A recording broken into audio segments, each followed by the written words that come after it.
नमस्कार दोस्तों, मेरा नाम है रंजीत झारिया और स्वागत है आप सभी का आरकेजी सिविल पाठशाला यूट्यूब चैनल पर। दोस्तों, आज है 6 अगस्त 2025 और दिन है बुधवार। आज के द हिंदू न्यूज़पेपर का हम एनालिसिस करेंगे। दोस्तों, सबसे पहले चलते हैं एडिटोरियल वाले हिस्से की तरफ और देख लेते हैं इस पहले एडिटोरियल को, जो कि बात करता है तेजी के साथ में वर्ल्ड में जो बदलाव हो रहे हैं। वर्ल्ड में आज के टाइम में चर्चा चल रही है अमेरिका की कि पूरी दुनिया में अपना दबदबा कायम करने के लिए हर जगह अपना क्रेडिट लेने की कोशिश अमेरिका कर रहा है। साथ ही साथ चाइना का भी जिक्र किया जाता है और भारत इसके लिए क्या कर सकता है, इसके ऊपर ये आर्टिकल बात करता है। दुनिया की राजनीतिक भूगोल, जियोपॉलिटिक्स, इस समय बहुत बड़े बदलाव हमको देखने को मिल रहे हैं। नए नए अलायंसेस उभर करके सामने आ रहे हैं। पावर का बैलेंस शिफ्ट होते जा रहा है। ऐसे समय में भारत के लिए ये राइट टाइम है कि वो अपनी पावर के अनुसार ही कदम उठाए, पंच इट्स वेट, और ग्लोबल स्टेज पर अपनी स्ट्रॉन्ग प्रेजेंस को दर्ज करें। लेकिन फिलहाल की स्थिति को देखें तो ये बदलाव भारत के पक्ष में नजर नहीं आ रहा है। क्यों नहीं आ रहा है? भारत सरकार की तरफ से ऑपरेशन सिंदूर चलाया गया। साथ ही साथ आप देखेंगे पूरी दुनिया में जज आकर के भारत बता रहा है कि देखो हमने आतंकवादियों के ऊपर हमला किया, देखो हमने अटैक किया, देखो हम आतंकवाद को सपोर्ट नहीं करते। तो ये सब बताने की कौन सी जरूरत थी? क्या दुनिया को पता नहीं है कि टेररिज्म बुरी चीज है? और कभी ये देश जा रहे हैं, कहीं वो देश जा रहे हैं, उन लोगों ने क्या न्यूज़ नहीं पढ़े होंगे, क्या न्यूज़ नहीं देखे होंगे? ये चीज़ समझ में बिल्कुल भी नहीं आता है। लेकिन कुल मिलाकर के सरकार की तरफ से ये जो कदम उठाया गया है उसका एक ही मतलब है कि भाई हम इंटरनेशनल छवि पाकिस्तान की दुनिया में धूमिल करना चाहते हैं। लेकिन सबसे बड़ी दिक्कत ये हो जाती है, जो काम हम पूरी दुनिया घूम के किए उसके बावजूद भी अमेरिका को ये चीज़ समझ में नहीं आई और उन्होंने वहाँ के जो, कहना चाहिए, रक्षा के प्रमुख हैं उनको अपने लंच पर बुलाया। कुल मिलाकर के पाकिस्तान का बहुत ज़्यादा सपोर्ट रहा है अमेरिका की तरफ से। ऑपरेशन सिंदूर भारत के लिए एक रियलिटी चेक बन गया है। इस ऑपरेशन के दौरान ये चीज सामने आ गई है कि बहुत सारे देश ऐसे हैं जिन्हें भारत अपना स्ट्रेटेजिक पार्टनर मानता है, वे पाकिस्तान की आलोचना करने को तैयार नहीं है। भले ही पाकिस्तान में ऐसे आतंकी संगठन मौजूद हैं जिन पर यूएन ने पहले से ही सैंक्शन लगा के रखा है। अब ये बात सामने आ चुकी है कि 22 अप्रैल 2025 को हुए पहलगाम अटैक के जो 3 आतंकवादी मारे गए हैं वे सारे के सारे पाकिस्तानी नागरिक थे और लश्कर ए तैयबा से जुड़े हुए थे। ये चीज क्लियर हो गई है कि हमला सिर्फ स्थानीय नहीं बल्कि पाकिस्तान स्पॉन्सर्ड रहा है। इसके बाद भारत ने पाकिस्तान के आतंकी संगठनों के खिलाफ जो रिटेलिएशन किया, हमला किया, वो बहुत ही ज्यादा एक्यूरेट एंड डिसिसिव था। लेकिन एक बड़ी समस्या ये रही थी कि भारत अपनी नैरेटिव को इंटरनेशनल कमिटी तक पहुंचाने में स्ट्रगल करते रहा। इस बीच अमेरिका के पूर्व राष्ट्रपति डोनाल्ड ट्रंप बार बार ये दावा करते हैं कि उन्हीं की वजह से संघर्ष विराम हुआ है और उन्होंने इसके लिए ट्रेड को हथियार की तरह यूज किया। मतलब, युद्ध रोक दो, नहीं तो सैंक्शन लगाऊंगा ट्रेड पे। हालांकि हाल ही में भारत सरकार की तरफ से संसद में बोला गया है कि युद्ध को रुकवाने में अमेरिका का कोई हाथ नहीं है, हम उसके दबाव में आ करके युद्ध नहीं रोके। ऑपरेशन सिंदूर जैसे ही खत्म हुआ उसके तुरंत बाद एक अजीब और असहज स्थिति तब देखने को मिली जब पाकिस्तान के फील्ड मार्शल असीम मुनीर को डोनाल्ड ट्रंप ने लंच पर आमंत्रित किया। ये भारत के लिए एक डिप्लोमेटिक इंसल्ट थी। हम फेल हो गए थे क्योंकि ट्रंप ने न केवल पाकिस्तान की भूमिका को नजरअंदाज किया बल्कि ऐसे समय पर पाकिस्तानी सेना के प्रमुख को सम्मान दिया जब पाकिस्तान के ऊपर ऑलरेडी से गंभीर आरोप लग रहे थे।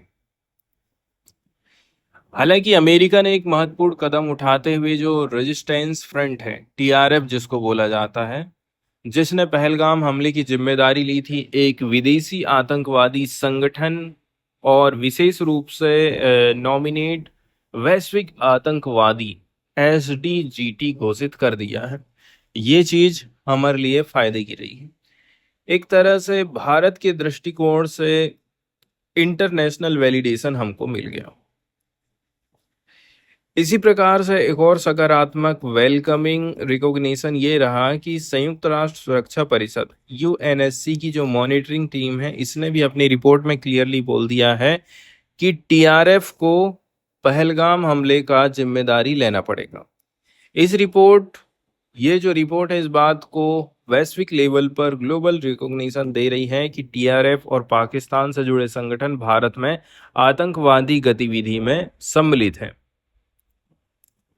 अगले पैराग्राफ में जो हम चर्चा करेंगे दोस्तों, इसमें चाइना का एंगल शामिल हो जाता है।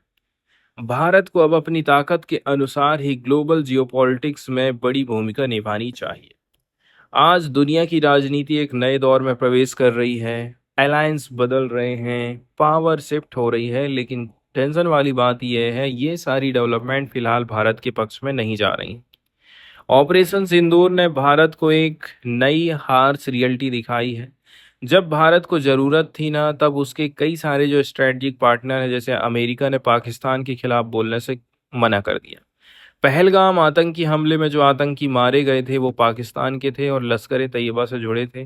भारत ने जवाबी हमला किया, लेकिन जब दुनिया के सामने अपनी बात रखने की बारी आई तो अमेरिका के पूर्व राष्ट्रपति डोनाल्ड ट्रंप ने दावा किया कि उन्होंने ही सीज फायर करवाया। ये दावा भारत सरकार ने संसद में खारिज कर दिया। डोनाल्ड ट्रंप भले ही कुछ ना करें, एक चीज जरूर करते हैं कि क्रेडिट कैसे करके ले सकते हैं। इससे भी ज्यादा चौंकाने वाली बात यह है कि ऑपरेशन सिंदूर खत्म होने के बाद ट्रंप ने पाकिस्तान के फील्ड मार्शल को खाना में बुलाया। हालांकि अमेरिका ने द रेजिस्टेंस फ्रंट को आतंकवादी संगठन घोषित कर दिया है और यूएन की रिपोर्ट ने भी टीआरएफ को पहलगाम हमले के लिए जिम्मेदार बताया है, जो कि हमारे लिए एक प्रकार से जीत है। दिक्कत वाली बात फिर तब आ जाती है दोस्तों, जब 25% का टैरिफ इंडिया के ऊपर अमेरिका की तरफ से थोपा जा रहा है। मुद्दा ट्रेड का था, लेकिन ट्रंप ने इसको जियोपॉलिटिकल बना दिया है और धमकी दिया है कि अगर भारत ने रसिया से तेल खरीदना बंद नहीं किया तो और भी ज्यादा टैक्स झेलने के लिए इंडिया तैयार रहे। जबकि खुद ट्रंप अमेरिका रूस संबंधों के समर्थक हैं। ट्रंप ने ये यहाँ तक बोल दिया है कि अमेरिकी कंपनियां भारत में निवेश ना करें, सिर्फ अमेरिका में करें और सिर्फ अमेरिकियों को जॉब दें। अब आप सोच सकते हैं दबदबा किस प्रकार से कायम किया जा रहा है, डराना धमकाना कैसे करके है। अमेरिका का झुकाव अब यूरोप और इंडो पैसिफिक देशों की तरफ ज्यादा दिखाई दे रहा है। अमेरिका ने निविडिया जैसी टेक कंपनी को फिर से चाइना को चिप्स बेचने की इजाजत दे दी है, जो पहले नेशनल सिक्योरिटी के कारण रोक दी गई थी। यानी चीन के साथ अमेरिका स्ट्रेटजिक लाइनेंसी दिखा रहा है। अब अमेरिका की नज़र ईस्ट एशिया से हट रही है, क्योंकि वह यूक्रेन और वेस्ट एशिया में बिजी हो गया। यूक्रेन के ऊपर जो अटैक हो रहा है उसके लिए तो बड़ा प्रेशर डाल रहे हैं ट्रंप साहब, रसिया के ऊपर की युद्ध रोके युद्ध रोको। वहीं जब इजराइल हमला कर रहा है गाजा के ऊपर, उसके लिए तो उनको कोई चीज नजर नहीं आती है। कुल मिलाकर के ना भेदभाव यहाँ पर हमको दिखाई देता है। अब अमेरिका की जो नज़र है ईस्ट एशिया से हट चुकी है, यूक्रेन और वेस्ट एशिया में वो बिजी हो गया है। अगर अमेरिका और चीन के बीच में कोई बड़ी जियोपॉलिटिकल डील होती है ना, तो उससे भारत के लिए चुनौती और भी ज़्यादा बढ़ जाएगी, क्योंकि ईस्ट एशियन कंट्रीज अब न्यूट्रल या फिर बैलेंस पॉलिसी अपनाने लग गए। साउथ एशिया में भी अमेरिका का जो रवैया है दोस्तों भारत के खिलाफ जा रहा है। अमेरिका और पाकिस्तान के बीच में जो रिलेशन है वो बढ़ रहे हैं। ये चीज भारत को इरिटेट करता है, खास करके जब अमेरिका पाकिस्तान की काउंटर टेररिज्म एफर्ट्स की तारीफ करता है। बांग्लादेश में अमेरिका ने शेख हसीना सरकार को हटाने की कोशिशों का समर्थन किया है, जो भारत के हितों के खिलाफ था। आप देखेंगे बांग्लादेश में छात्र का जो आंदोलन हुआ, बोला जा रहा है कि इसमें भी अमेरिका का हाथ हो सकता है और इस चीज को अमेरिका एक्सेप्ट भी कर रहा है। म्यांमार में अमेरिका और यूरोप की सरकार विरोधी ताकतों को सपोर्ट करने से भारत के पूर्वोत्तर राज्य में इनस्टेबिलिटी बढ़ रही है। गलवान और पहलगाम जैसी घटनाओं के बाद भारत भी चाहता था कि भाई अमेरिका भारत के साथ में हाथ मिलाए, लेकिन भरोसा अब हम नहीं कर सकते हैं। यूरोपीय यूनियन भी अब भारत के एनर्जी इंटरेस्ट को नुकसान पहुंचा रहा है। कैसे? ईयू ने भारत की वाडिनार रिफाइनरी को सैंक्शन किया है क्योंकि उसमें रूस की कंपनी रोसनेफ्ट की हिस्सेदारी है। ईयू भी पता नहीं क्यों अमेरिका के पीछे, अमेरिका एकदम जैसा बोलेगा वैसा जी सर करते रहते हैं। लेकिन वहीं ईयू के देश जैसे हंगरी, स्लोवाकिया खुद रसिया से तेल ले रहे हैं पाइपलाइन या फिर एलएनजी के जरिए। साथ ही ईयू भारत पर कार्बन टैक्स और डिजिटल ट्रेड बैरियर लगा रहा है। हालांकि भारत और यूके के बीच नया ट्रेड एग्रीमेंट हुआ है जिसका नाम है सेटा। ये चीज प्रेशर डाल सकता है कि वो अपनी डिमांड में नरमी लाए।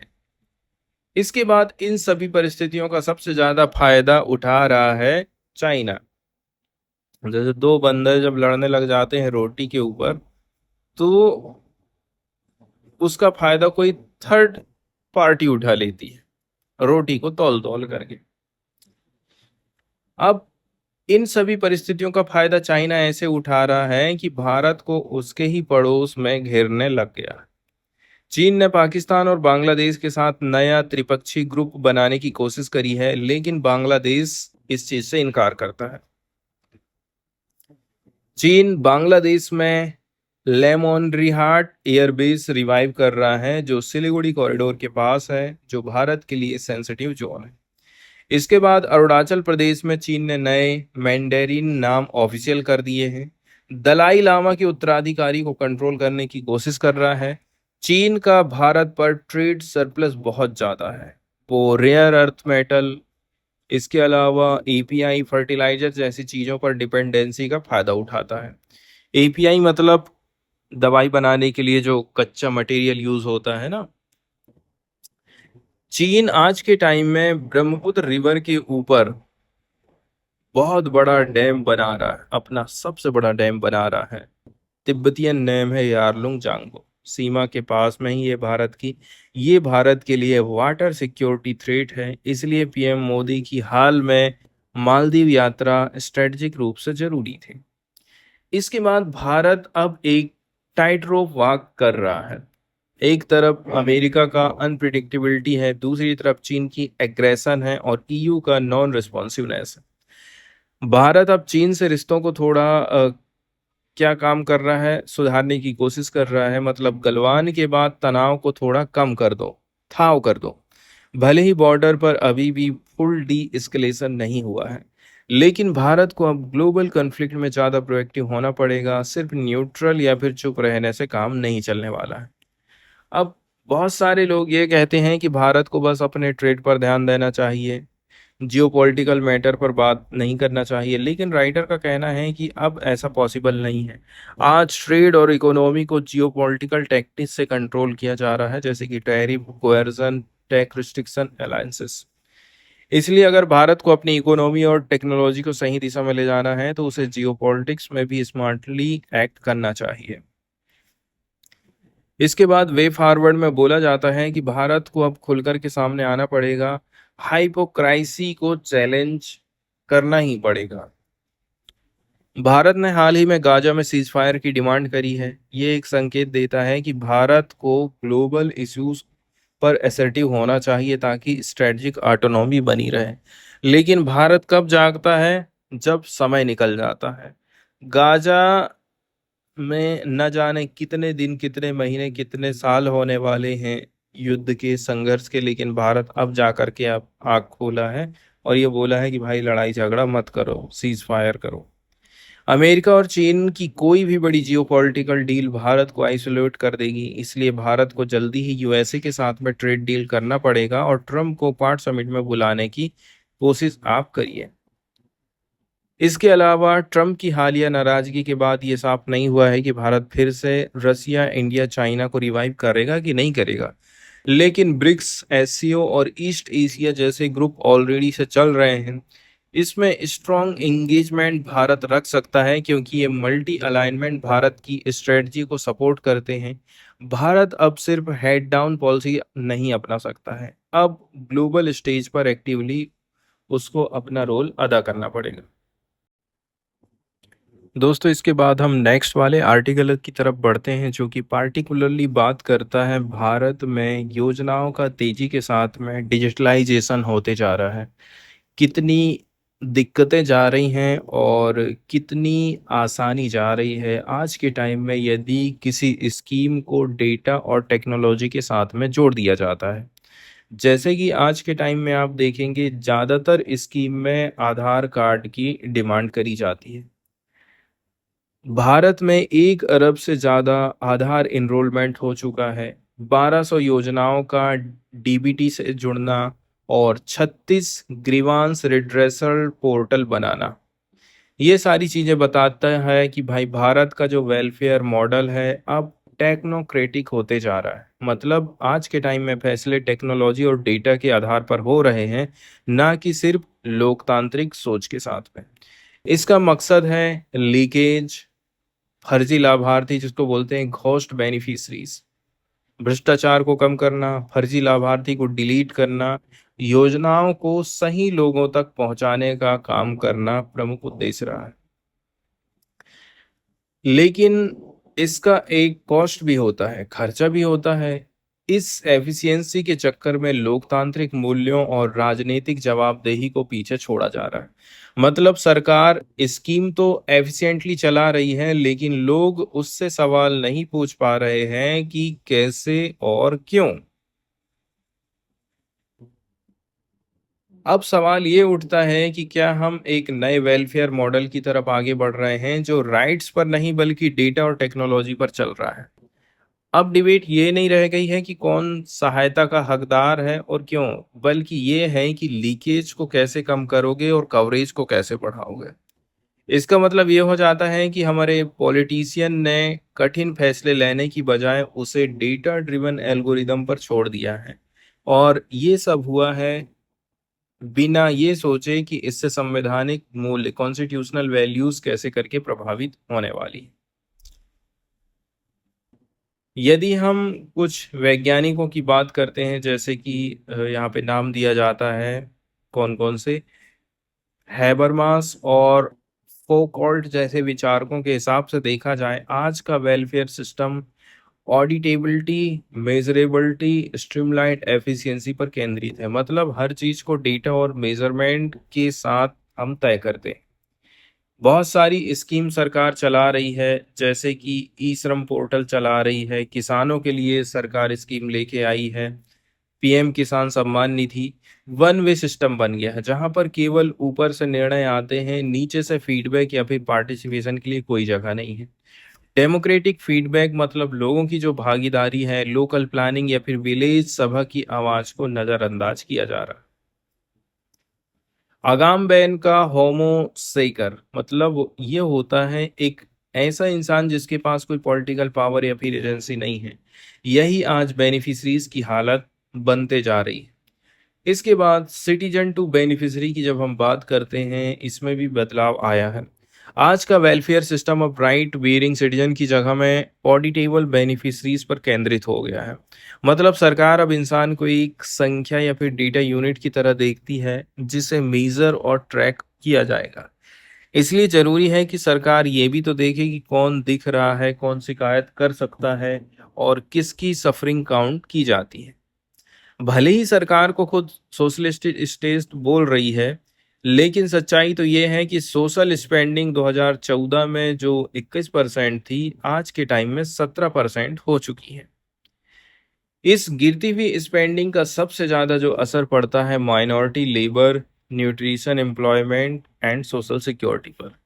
प्री कोविड समय में ये स्पेंडिंग 11% थी जो कि घट करके मात्र 3% रह गई। कहाँ पर? Minority, labour, nutrition, employment and social security. तो ये केवल दोस्तों आंकड़ों की बात नहीं होती है। इसका मतलब ये होता है कि जिन क्षेत्रों में लोगों को सबसे ज्यादा मदद की जरूरत थी वहीं पर सबसे ज्यादा कटौती हुई है। इसके बाद जो बात करी जाती है दोस्तों, ये पार्टिकुलरली सूचना का जो अधिकार कानून आया था जिसके अंतर्गत हम सरकारी विभाग से कोई भी जानकारी मांग सकते हैं। लेकिन आज के समय में ऐसा हो गया है इस कानून में भी सरकार केवल चूतिया बनाने का काम करती है और कुछ भी नहीं करती है, बोल देती है कि ये जानकारी जो है प्राइवेसी के खिलाफ जाती है या फिर इसकी जानकारी हम लोग नहीं दे सकते। वहीं दूसरी ओर आरटीआई कानून, राइट टू इन्फॉर्मेशन कानून, जो जनता को सिस्टम से जवाब मांगने का हक देता है, वो भी गंभीर संकट में है। 2024 के मध्य तक 29 सूचना आयोगों में 4 लाख से ज़्यादा पेंडिंग केसेस थे और 8 मुख्य सूचना आयुक्तों के पद खाली थे। इससे क्लियर हो जाता है कि जानकारी मांगने का हक भी हमारा कमज़ोर होते जा रहा है। इसके बाद ज़रूरत है कि भारत का वेलफेयर सिस्टम फिर से स्थानीय ज्ञान, मतलब लोकल नॉलेज और फीडबैक की तरफ लौटे, जो कि ग्राम सभाओं और फील्ड लेवल अधिकारियों से हमको मिलता है। रैनसायर का डेमोक्रेटिक क्रिटिक कहता है कि लोकतंत्र वही है जहां किसकी तकलीफ दिख रही है, ये चीज़ आइडेंटिफाई हो, उस पर चर्चा हो रही है। सिर्फ डेटा में हमें गिनना जरूरी नहीं है। जस्टिस DY चंद्रचूड़ ने 2018 में आधार कार्ड नंबर पर डिसेंट देते हुए इसी बात की चेतावनी दी थी कि लोगों को केवल डेटा पॉइंट बना देना नागरिकता और संवैधानिक भरोसे के खिलाफ जाता है। इसके बाद आगे के जो पैराग्राफ हैं, इसमें और भी ज़्यादा क्लियरली बोला जाता है कि सरकार जो स्कीम चला रही है, इसमें एक और चिंताजनक बात यह है कि centralise public grievance redress and monitoring system, मतलब ये जो चीज़ है भारत के फेडरल स्ट्रक्चर को एक सिंपल टिकट ट्रैकिंग सिस्टम में बदल देता है। हालांकि ये सिस्टम कंप्लेंट को अलग अलग सरकारी एजेंसी तक एफिशिएंटली पहुंचा रहा है और कई सारे मामलों को 2022-24 में सुलझाए भी हैं, लेकिन अगर हम गहराई से देखेंगे तो सिर्फ विजिबिलिटी बढ़ी है, मतलब दिखावा, और रिस्पॉन्सिबिलिटी जीरो रही है। इसका मतलब यह है कि अब शिकायतें दिखाई तो जा रही हैं, लेकिन ये साफ नहीं हो रहा है कि जिम्मेदार कौन है। ये एक तरह की एल्गोरिदमिक इंसुलेशन होती है, जहां एल्गोरिदम और डेटा तो एक्टिव है लेकिन पॉलिटिकल अकाउंटेबिलिटी हो जाती है जीरो। इसके बाद ये जो हम आलोचना कर रहे हैं, इसका मतलब ये तो नहीं है कि ये जो इनिशिएटिव सरकार लाई है ये बेकार है, बल्कि ये एक डीपर कन्वर्सेशन के लिए बुलावा है कि वेलफेयर गवर्नेंस को कैसे करके हम मजबूत करेंगे और रिस्पॉन्सिव बनाएंगे। अब सरकार को डेमोक्रेटिक एंटी फ्रैगलिटी की सोच अपनाना पड़ेगा, मतलब हमारा सिस्टम ऐसा हो कि वो सिर्फ अच्छे समय में ही नहीं बल्कि संकट के समय भी ठीक से काम करेगा। टैलेब के हाइपर इंटीग्रेटेड सिस्टम वाली सोच बताती है कि जब कोई सिस्टम बहुत सेंट्रलाइज और परफेक्ट बनने की कोशिश करता है तो एक छोटी गड़बड़ी भी पूरी तरह से उस बिल्डिंग को गिरा देगी। तो ज़रूरत है कि राज्य सरकारों को इतनी ताकत दो कि वे अपने कॉन्टेक्स्ट सेंसिटिव तरीकों से वेलफेयर लागू करें, मतलब स्थानीय तरीके से। फेडरलिज्म और प्लूरलिज्म को एक पावर की तरफ देखिए, ना कि बैरियर की तरफ। UN के special reporters on extreme poverty ने भी यही कहा है कि कम्युनिटी ड्रिवन ऑडिट को बढ़ावा मिले, यानी लोग खुद अपने वेलफेयर प्रोग्राम की समीक्षा करें। इसके लिए राष्ट्रीय ग्राम स्वराज अभियान और ग्राम पंचायत डेवलपमेंट प्लान को एक कोर हिस्सा हम बना सकते हैं। सभी राज्यों को सशक्त बनाना चाहिए ताकि वे प्लेटफॉर्म कोऑपरेटिव बना सकें, जैसे कि केरला की कुदुम्बसिरी स्कीम, जहां सेल्फ हेल्प ग्रुप इंटरमीडियरी के रूप में काम कर रही हैं। अगला जो कदम है दोस्तों वो ये है कि सिविल सोसाइटी को हम कैसे करके प्रेरित कर सकते हैं कि वे ज़मीनी लेवल पर राजनीतिक शिक्षा और कानूनी सहायता के लिए काम करें। लीगल एड के लिए आप काम करिए। ये समुदाय में अकाउंटेबिलिटी को मजबूत करेगा। साथ ही साथ ऑफलाइन फॉलबैक मैकेनिज़्म जैसे कि मैनुअल फीडबैक सिस्टम होना चाहिए, ह्यूमन ओवरसाइट हो, बायस ऑडिट को भी मजबूत करना पड़ेगा। इसमें right to explanation and appeal को डिजिटल गवर्नेंस में लागू करना चाहिए, जैसे कि UN ह्यूमन राइट्स ने सुझाव दिया है।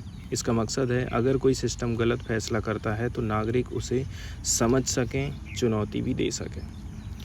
हमें भारत के नागरिकों को ये समझना भी है कि अगर कोई वेलफेयर सिस्टम डेमोक्रेटिक सोच से खाली हो जाए तो वो सिर्फ एक मशीन बन जाएगा जो एफिशिएंटली काम तो करेगा, लेकिन उसी जनता की अनदेखी करेगा जिसके लिए वो बनी है। अगर हमें सच में विकसित भारत बनाना है तो हमें डिजिटाइजेशन को डेमोक्रेटिक और एंटी फ्रेगाइल प्रिंसिपल के साथ जोड़ना पड़ेगा। इससे न सिर्फ नागरिक एंट्रीज नहीं बनेंगे, नागरिक सिर्फ डेटा नहीं बल्कि वो गवर्नेंस में पार्टनर बनेंगे। मतलब एक ऐसा सिस्टम जिसमें लोगों की आवाज़ सुनी भी जाए और सम्मान भी हो। न्यूज़ वाले आर्टिकल की तरफ यदि हम जाएं दोस्तों, तो ये वाला जो न्यूज़ का आर्टिकल है ये भारत और फिलीपींस के रिलेशनशिप को बताता है। भारत और फिलीपींस अब अपने रिलेशन को और भी ज़्यादा आगे लेके जा रहे हैं, इसको स्ट्रेटजिक लेवल तक आगे पहुंचाना चाहते हैं। मतलब रणनीतिक साझेदारी की ओर आगे बढ़ रहे हैं। इसके अंतर्गत दोनों देश अब डिफेंस, मैरीटाइम सिक्योरिटी में सीधे सहयोग बढ़ाएंगे। साथ ही साथ डायरेक्टली हवाई जहाज़ से आप यात्रा कर पाएंगे और न्यू ट्रेड एग्रीमेंट करने पर बातचीत शुरू करने वाले हैं। प्रधानमंत्री नरेंद्र मोदी की तरफ से ये बात मंगलवार को बोली गई है। तो मोदी ने भारत दौरे पर आए फिलीपींस के राष्ट्रपति फर्डिनेंड मार्कोस जूनियर का स्वागत किया और बोला कि चूंकि दोनों देश फ्रीडम ऑफ नेविगेशन मतलब समुद्र में फ्री आवाजाही का समर्थन करते हैं, इसलिए मैरीटाइम कोऑपरेशन दोनों के बीच में नेचुरल और ज़रूरी हो गया है। मोदी जी ने बताया है कि भारत और फिलीपींस ने साथ मिलकर के मानवता की सेवा, कभी डिजास्टर आ गया है, बाढ़ आ गया है, भूकंप आ गया है, उस टाइम में राहत के काम, रिसर्च एंड रेस्क्यू ऑपरेशन में भी काम किया है।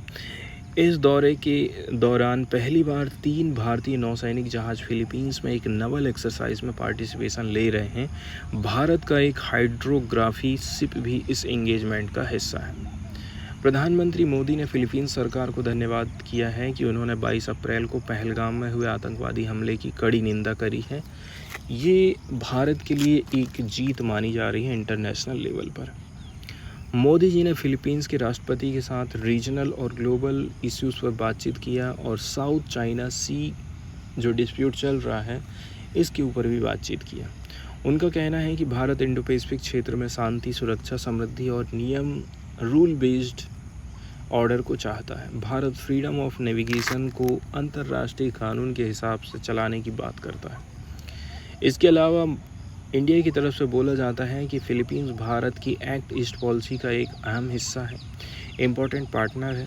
ये भी बताया जा रहा है कि अब दोनों देशों ने एक डिटेल्ड एक्शन प्लान तैयार किया है जिससे पार्टनरशिप को ग्राउंड लेवल पर एक्चुअल रिजल्ट में बदल पाएंगे। प्रधानमंत्री नरेंद्र मोदी की तरफ से घोषणा किया जाता है कि भारत और फिलीपींस के बीच में डायरेक्ट हवाई उड़ान चालू होगी। साथ ही भारत अगस्त 2025 से फिलीपींस के नागरिकों को 1 साल के लिए टूरिस्ट वीज़ा फ्री में प्रोवाइड करेगा। इससे टूरिज्म भी बढ़ेगा और रिलेशन भी। भारत और फिलीपींस ने कई डिफेंस कोऑपरेशन मैकेनिज्म पर सहमति बनाई, जैसे आर्मी, नेवी, एयरफोर्स के बीच में टर्म ऑफ रेफरेंस फाइनल करना, मतलब सहयोग के नियम और दायरे निर्धारित करना। पी कुमारन के अनुसार ये agreement capacity building, joint maritime activities, mutual training programme और अन्य सभी डिफेंस कोऑपरेशन की चीज़ों को कवर करेगा। भारत और फिलीपींस के कोस्ट गार्ड के बीच भी एक समझौता हुआ है। उन्होंने मैरीटाइम कोऑपरेशन को और बेहतर बनाने के लिए टर्म ऑफ रेफरेंस तय कर दिया है। इससे समुद्री सुरक्षा, सर्च एंड रेस्क्यू ऑपरेशन दोनों में मदद मिलेगी। इसके अलावा भारत का कहना है कि इस क्षेत्र में नेविगेशन और ओवरफ्लाइट की आज़ादी ज़रूरी है और लेजिटिमेट व्यापार बिना रोक टोक हो। भारत की ये स्थिति 1982 के UN convention on law of the sea UNCLOS पर बेस्ड है, मतलब इंटरनेशनल कानून का पालन हम लोग करते हैं। भारत और फिलीपींस ने 2 ऐसे एमओयू हैं जिस पर सिग्नेचर हुए हैं लीगल ट्रीटी, जैसे कि mutual legal assistance in criminal matter. आपराधिक मामले में हमारे देश से कोई भागा है, वहाँ छिपा है, तो बोलेंगे आप इधर भेज दो। सेकंड नंबर में आता है ट्रांसफ़र ऑफ सेंटेंस्ड पर्सन। जो नागरिक दूसरे देश में सज़ा काट रहे हैं उन्हें अपने देश भेजा जा सके। साथ ही भारत ने फिलीपींस में सॉवरेन डेटा क्लाउड के लिए पायलट इंफ्रास्ट्रक्चर प्रोजेक्ट को समर्थन देने की घोषणा करी है। भारत ने फिलीपींस को इंडियन ओशियन रीजन के इंफॉर्मेशन फ्यूजन सेंटर में शामिल होने का न्योता भी दिया है, जिससे मैरीटाइम इंफॉर्मेशन शेयरिंग बढ़ेगा।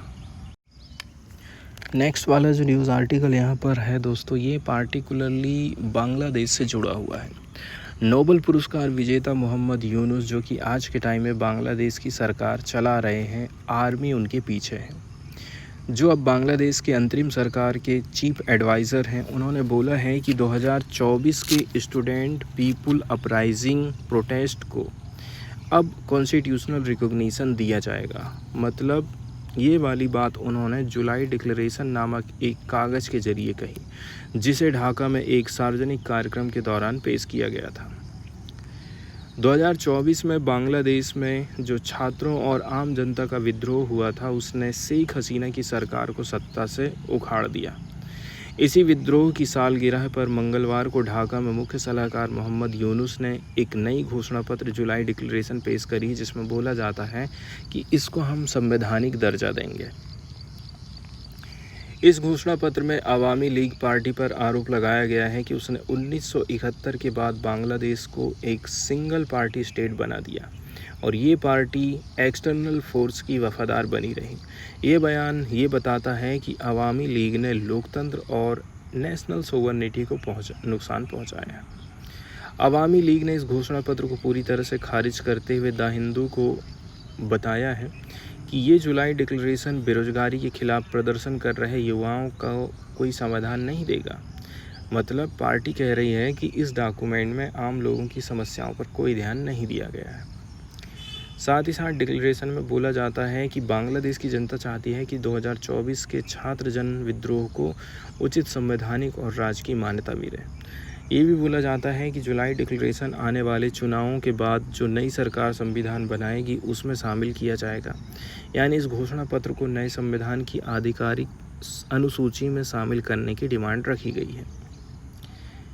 ये घोषणा पत्र 1971 के लिबरेशन वार को श्रद्धांजलि देता है, लेकिन आश्चर्य ये है कि इसमें बांग्लादेश के संस्थापक शेख मुजीबुर रहमान का कोई जिक्र नहीं है। ये एक राजनीतिक संकेत हो सकता है, क्योंकि शेख मुजीब को अवामी लीग के नायक के रूप में देखा जाता है। यूनुस द्वारा पेश की गई इस घोषणा में बोला जाता है कि शेख हसीना के शासनकाल में बांग्लादेश में निरंकुश मतलब ऑटोक्रेटिक एंड एंटी पीपुल और मानव अधिकार विरोधी और माफिया स्टेट बनाया गया बांग्लादेश को।